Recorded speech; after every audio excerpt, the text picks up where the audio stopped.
हाल ही में प्रधानमंत्री मोदी ने तमिलनाडु की यात्रा की। प्रधानमंत्री मोदी तमिलनाडु के गंगईकोंडचोलपुरम स्थित प्राचीन शिव मंदिर में पूजा भी की।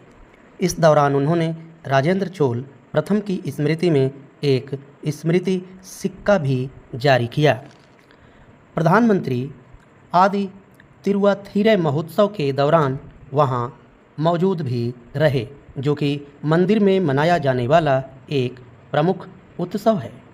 प्रधानमंत्री मोदी राजराजा चोल और राजेंद्र चोल प्रथम की विशाल मूर्तियां तमिलनाडु में स्थापित करने की बात भी कही। नमस्कार, मैं आपका दोस्त प्रभात कुमार। दोस्तों, आज हम ये चर्चा करेंगे कि आखिर चोल साम्राज्य आजकल चर्चा में क्यों आ गया है। तो हम सभी जानने का प्रयास करेंगे मंदिर का महत्व क्या है। राजेंद्र चोल प्रथम वहाँ का एक प्रसिद्ध राजा माना जाता है। दोस्तों, गंगईकोंडचोलपुरम मंदिर यूनेस्को विश्व धरोहर स्थल है और चोल वास्तुकला की एक उत्कृष्टता का प्रतीक भी माना जाता है। यही मंदिर राजेंद्र चोल प्रथम द्वारा बनवाया गया था और इसका निर्माण उनकी गंगा विजय की स्मृति में किया गया था। दोस्तों, मंदिर की वास्तुकला, कोमल वक्र रेखाएं और शिल्प सौंदर्य जो इसे तंजावुर के बृहदेश्वर मंदिर से अलग बनाता है। यह मंदिर दक्षिण भारत में हिंदू और द्रविड़ सांस्कृतिक गौरव का प्रतीक भी माना जाता है। मंदिर परिसर में चोल गंगम नामक जलाशय भी बनाया गया था, जो गंगा जल से भरा गया है।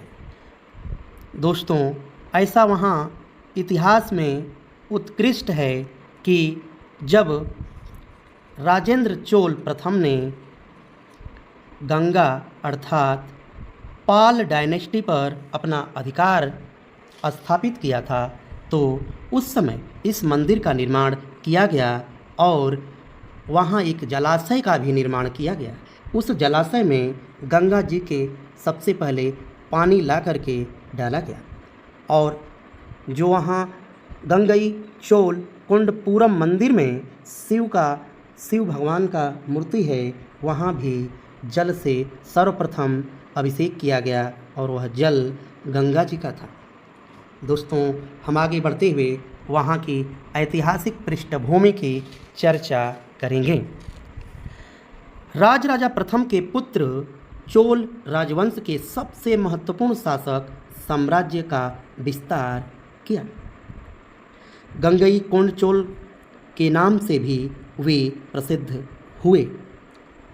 दोस्तों, राजेंद्र चोल प्रथम लगभग 1014 ईस्वी से 1044 ईस्वी तक अपने शासनकाल में चोल साम्राज्य को बंगाल की गंगा नदी से लेकर सुमात्रा, मलेशिया और म्यांमार तक फैला दिया। उन्होंने गंगा नदी तक विजय प्राप्त कर लौटने के बाद गंगईकोंडचोलपुरम को अपनी नई राजधानी बनाया। दोस्तों, इनकी जो नई राजधानी बनी वह पहले पाल डायनेस्टी के अंतर्गत आता था। यह शहर चोलों की नई शक्ति का प्रतीक था।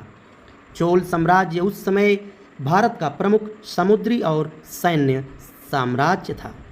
दोस्तों, इनके पास उस जमाने में एक शक्तिशाली नेवी शक्ति भी थी।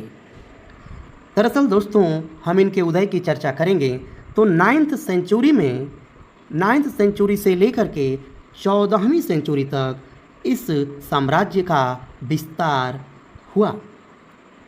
दोस्तों, ये पहले पल्लवों का छोटे से सामंत हुआ करते थे। दोस्तों, पल्लवों के कमज़ोर होने के बाद इन्होंने उन पर चढ़ाई करके उसको जीत लिया और अपनी राजधानी का विस्तार बंगाल तक कर दिया। हम लोग दोस्तों अब जानने का प्रयास करेंगे आदि तिरुवाथिरई उत्सव के विषय में।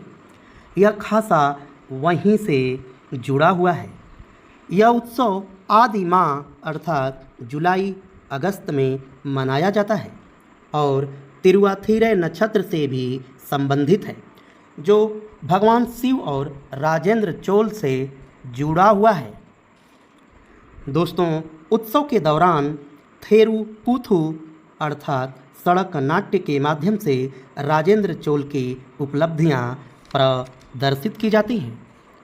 मंदिर में स्थित राजा की प्रतिमा को रेशमी वस्त्र से सजाया जाता है। इस वर्ष का उत्सव राजेंद्र चोल की दक्षिण पूर्व एशिया विजय की 1000वीं वर्षगांठ के रूप में विशेष रहा।